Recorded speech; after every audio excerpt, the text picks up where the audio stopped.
Dramas da Obsessão, segunda parte. O passado, capítulo 8.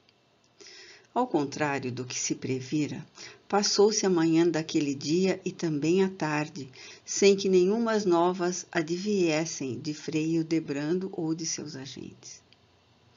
A expectativa era asfixiante na residência dos Aboab. Temiam estes que, informados da súbita partida de Joel, seus inimigos investissem represálias contra qualquer outro membro da família. Em vão, entre os salmos, cuja doçura tanto bem lhes faziam a alma, Esther escolhera algo mais reconfortante para reerguer as energias morais da família que sofria, além da expectativa torturante, também a incerteza da sorte do filho querido, que se arrojara a uma temerária aventura. A própria jovem, habitualmente serena e resignada, agora já não se conseguia reanimar. Encorajando-se por meio da fé ardente, depositada no Criador de todas as coisas e naquele doce Mestre que descera dos céus venturosos para padecer pela regeneração dos homens. Viram-na o dia todo debilitada e arredia, sucumbida em prantos, o que levou o desalento ao coração de cada um. Joel era o seu suave anelo, a esperança e alegria das mais caras aspirações da sua alma. E a ausência desse ser tão querido, os perigos que o ameaçariam durante a longa viagem, levavam ao seu coração o temor e a angústia, deprimindo-lhe as últimas energias para continuar lutando contra a adversidade. À tarde do segundo dia, no entanto, dirigiu-se a ela o tio e disse afetuoso e apreensivo: Minha querida filha, temo por ti mais do que por nós outros, nas circunstâncias em que nos encontramos. O Santo Ofício de nada nos poderá acusar. Joel está bem longe, e ao demais temos advogados junto à corte para defender nossos direitos. Sabemos, porém, que, sem a vigilância de teu primo e com as disposições equívocas de Hildebrando a teu respeito, corres grandes riscos de sofrer surpresas desagradáveis ou mesmo vexames. Mandei atrelar a cadeirinha, nota explicativa 22. Meio de transporte individual muito antigo que consistia de uma cadeira fechada, qual pequeno carro sem rodas, mas provido de 2 varais de frente e 2 às costas, permitindo a 2 homens ou 2 animais, a ele atrelados, carregá-lo, balançando-o suavemente no espaço. A fim de visitarmos tua madrinha e deixá-la a par do que se passa. Há se revelado ela nossa fiel amiga, sendo mesmo contrária ao movimento hostil continuamente verificado contra a nossa raça. E já por várias ocasiões, como não ignoras, há também oferecido préstimo a teu favor. Ao demais, sendo espanhola e não portuguesa, não terá certamente grandes interesses em nos detestar gratuitamente, apenas para satisfazer a Inquisição. Não obstante, a Espanha igualmente perseguir os da nossa condição. Apelarei, portanto, para o seu coração maternal, rogando aceitar-te em sua casa até que os horizontes se desnuviem em torno de nós. Esther era humilde e obediente. Respondeu a seguir, embora o coração lhe confrangesse a ideia de se afastar do próprio lar.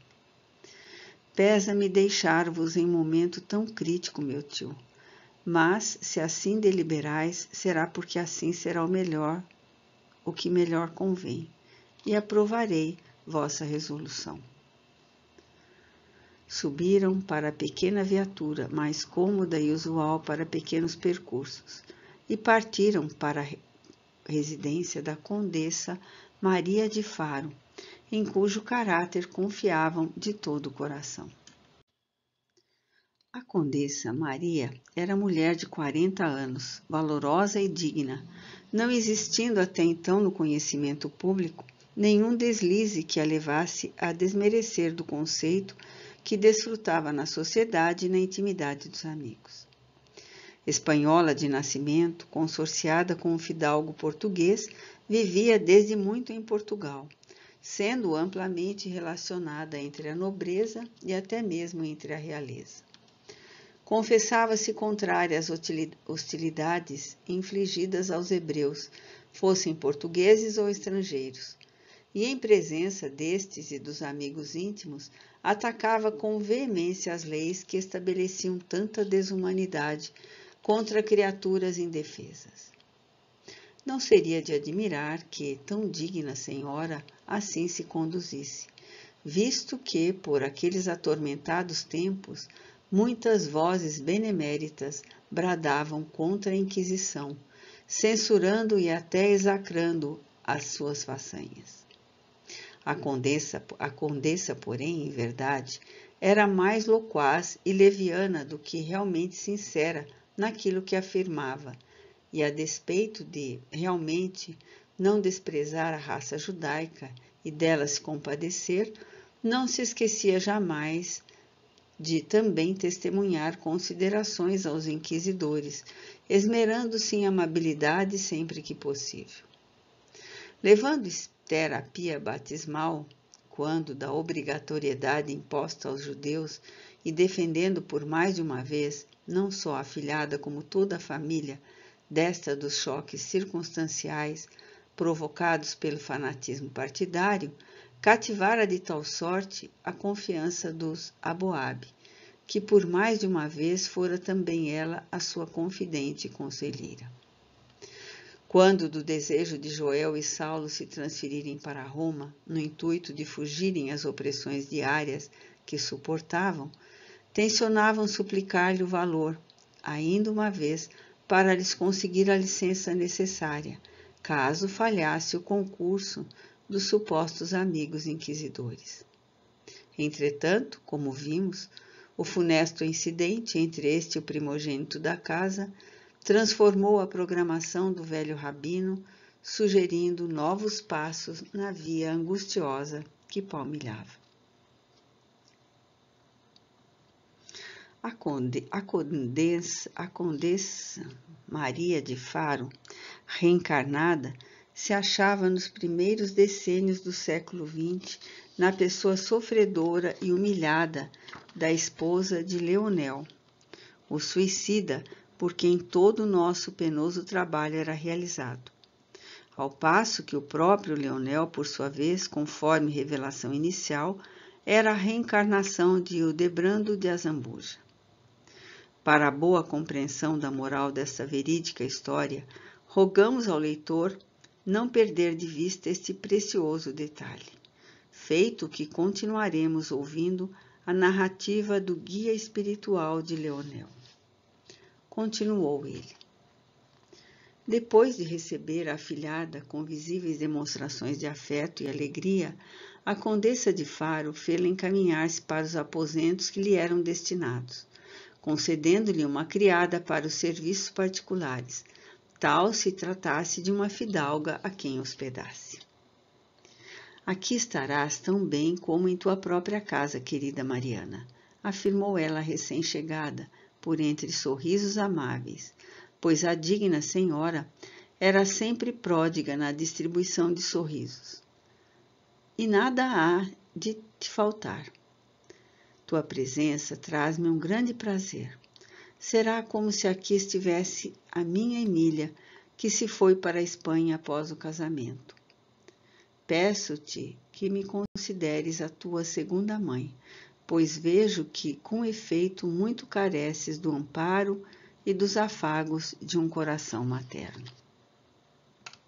Encantado, o antigo rabino osculou-lhe a destra gratamente, bem certo que tivera a mais feliz inspiração, dirigindo-se à tão prestimosa dama, enquanto Esther se limitou a sorrir acanhadamente, o coração confrangido de incertezas.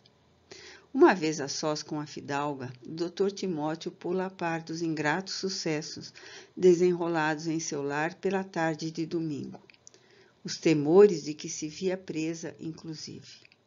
confessando-lhe ousadamente os pormenores da fuga de Joel, sem omitir as atitudes desde muito suspeitosas de Hildebrando a respeito da jovem prometida de seu filho, concluindo por lhe desvendar o recalcitrante desejo de se transferir com a família para fora de Portugal, a fim de se precatarem contra a eterna perspectiva das desumanas perseguições.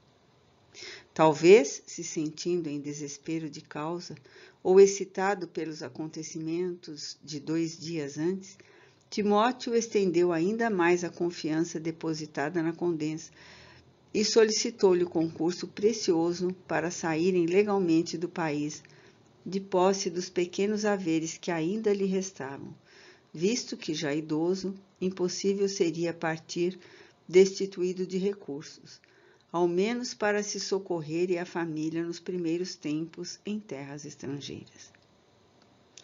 Maria ouviu atentamente, grandemente interessada. Não o interrompeu sequer com uma parte ou um monossílabo, o que de algum modo impressionou o visitante, desconcertando-o. De vez em quando, como que aprovava com um leve sinal um movimento de olhos ou de cabeça, e reconhecendo finalmente que seu hóspede terminara a ingrata exposição, advertiu lacônica, mas veemente: regressai descansado à vossa casa, senhor Fontes Oliveira. Farei o que me estiver ao alcance a fim de vos servir. Quanto a Mariana, será um depósito sagrado para mim. Nenhuma decepção a atingirá enquanto permanecer sob meu teto. À noite, no entanto, Maria de Faro sentiu-se insone e agitada, forçando a imaginação no penoso labor mental de criar uma solução que, servindo aos Fontes Oliveira, também não a indispusesse com nenhum representante dos poderes civis e eclesiásticos, e ainda com o rei e o inquisidor-mor, Frei Hildebrando de Azambuja. Seu desejo seria realmente beneficiar os perseguidos, mas a loquaz espanhola seria muito experiente e maliciosa para se arriscar a toldar as boas relações sociais que desfrutava com a proteção a judeus recém-convertidos, que ainda poderiam decepcioná-la, e muito interesseira para se expor ao desagrado de personagens como aquelas que lhe apontavam como inimigos que queria combater. Na manhã seguinte, por isso mesmo, muito preocupada e mal-humorada, Maria chamou em audiência particular o escriba do palácio, espécie de secretário da casa, dos negócios de seu marido, cujas atribuições se dilatavam ao preparo da correspondência particular de cada um, e depois de algumas indecisões falou autoritária. Tome do necessário, porque ditarei uma carta para a pessoa de grande destaque social. O escriba escolheu do melhor papel de linho com timbres dourados, escudos e armas da casa, da melhor pena de pato e da mais afamada composição de tinta para escrever, dispondo-se ao delicado trabalho. Nota explicativa 23. Existiam nessa época, século XVI, tintas coloridas muito vivas e variadas para escrita particular, inclusive uma espécie de purpurina dourada para cartas destinadas a personagens gradas, para a literatura sacra e a poesia. E Maria, então, recordando Pilatos, muito digna e majestosamente sentada em sua cadeira, Manuelina, alta e suntuosa qual um trono, ditou o que se segue. Aliada dos deveres para com Deus e o próximo, sem suspeitar que criara, com a traição contida nesta carta, um drama intenso e apavorante, cujas consequências lamentáveis se estenderiam por 4 longos séculos de lágrimas, infortúnios e crimes para outrem e para si, e que a mesma missiva forjaria um elo que enredaria a si própria e ao seu destinatário, elo moral cuja solidez não lhe seria jamais possível romper, e que, atada àquele pelas leis de causa e efeito e repercussões conscienciais, palmilharia futuramente um tormento calvário de provas e expiações, até que expungir conseguisse da própria consciência as sombras acusadoras que a deprimiam. Ditava, pois, enquanto o paciente funcionário fazia correr a pena, certo de que uma infâmia a mais ali se praticava, mas isento de responsabilidades conscienciais, porque era apenas um servo, pouco menos que escravo obedecendo ao seu senhor. Reverendíssimo Dom Frei Hildebrando de Azambuja, venerável inquisidor-mor da Santa Inquisição de Lisboa. Peço vossa bênção com admiração, respeito e suma devoção. Deus seja convosco. Salve, Senhor. Um fato extraordinário verifica-se no momento em Lisboa, tendo-me por testemunha eventual o que me impele a dirigir-me à vossa reverendíssima, a fim de melhor provar a minha fidelidade incondicional à Santa Inquisição. Desde ontem, reverendo Hildebrando, hospeda-se em minha casa, sob minha tutela temporária, a menina Mariana Fontes Oliveira, vossa paroquiana e pupila espiritual, da qual sou madrinha de batismo por um ato de piedade, permitido e aprovado pela nossa Santa Igreja. Trouxe ao seu tio Silvério Fontes Oliveira, rogando-me aceitá-la, a fim de salvaguardá-la de perseguições por ele consideradas eminentes sobre toda a família, mas as quais eu apenas entrevejo no cérebro obrumbrado de heresias dos mesmos supostos perseguidos. Não desejo, reverendíssimo, indispor-me com uma instituição tão generosa e benemerente como entendo ser a Santa Inquisição, e por isso participo-lhe não somente a presença da menina Mariana em minha casa, sem autorização de vossa reverendíssima, como ainda da pretensão de toda a família em exilar-se para Roma, de qualquer forma, sendo que o primogênito da casa, desde a madrugada de anteontem, ausentou-se de Lisboa, pois o próprio pai, confidencialmente, narrou-me os acontecimentos que ocasionaram a sua partida. Acontecimentos que muito lamento, julgando-os ofensivos a vossa reverendíssima. Conquanto eu estime os Fontes Oliveira e até lhes desejo todo o bem possível, encontro-me no dever de escrever a presente epístola, a fim de me não considerar cúmplice de atos reprovados pela jurisdição do Estado como da Igreja, coisa grave da qual não me desejo tornar responsável. Rogo a vossa reverendíssima conselhos paternais sobre o que farei da menina Mariana, como sobre todo o momentoso caso. Uma hora depois de despedida a carta, Hildebrando de Azambuja era recebido pela condessa em audiência particular, entretendo-se ambos em secreta conversação durante cerca de 2 horas.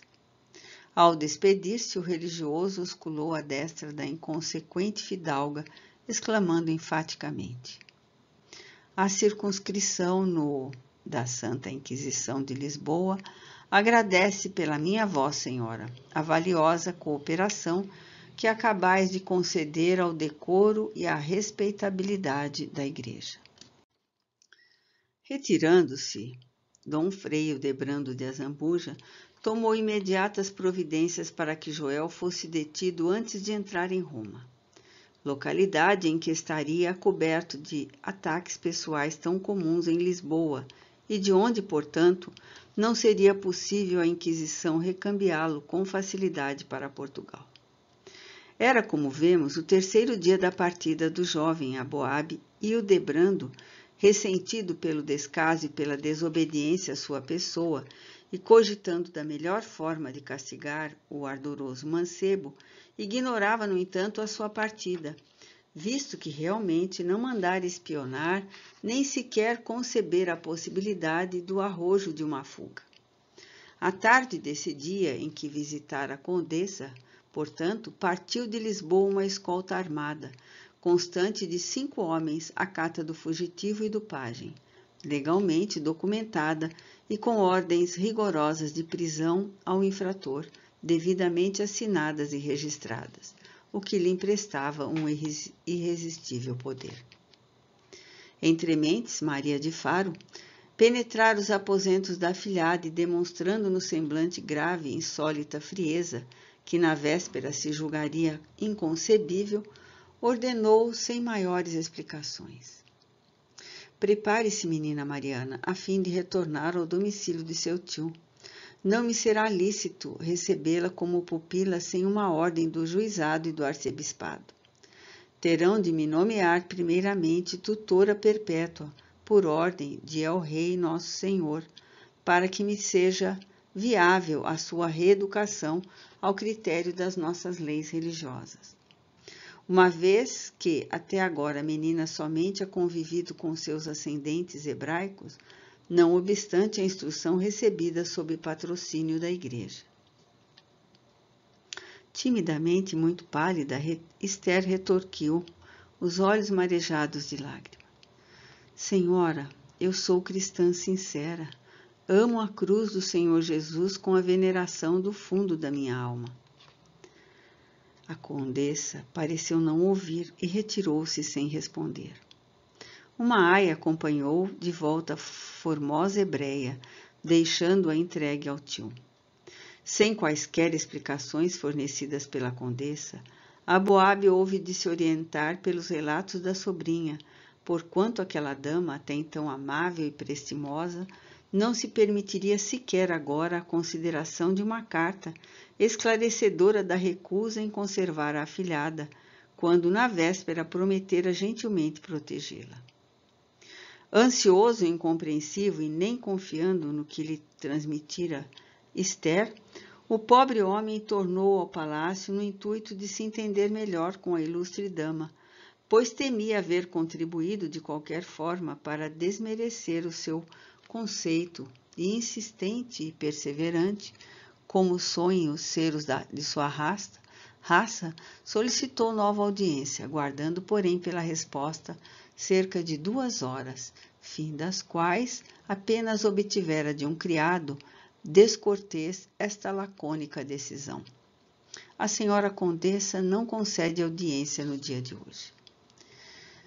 Sem saber o que pensar e prevendo algo desagradável, o antigo rabino tornou ao lar, forçando no íntimo do coração a esperança de que Maria de Faro houvera mandado explicações por algum especial mensageiro que ele se desencontrara.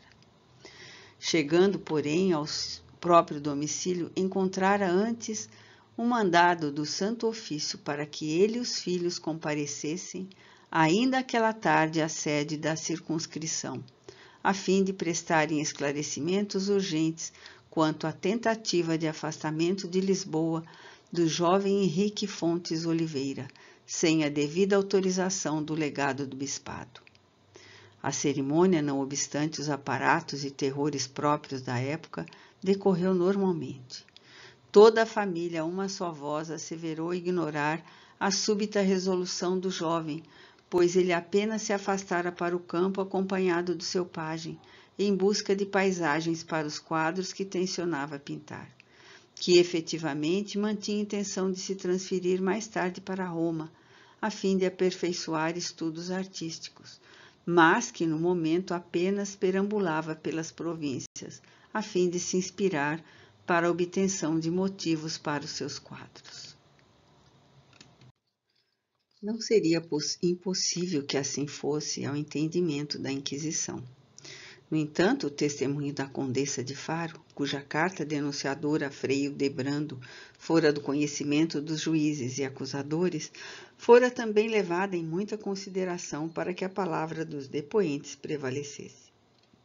Hildebrando encontrava-se no argumento excelente ensejo para as suas costumeiras façanhas inquisitoriais e também para desforras contra aqueles a quem realmente nunca estimara. Os depoimentos foram, pois, considerados de má-fé. Contudo, tais deslizes perante as leis do Santo Ofício não eram passíveis de prisão, e sim de extorsivas multas e indenizações.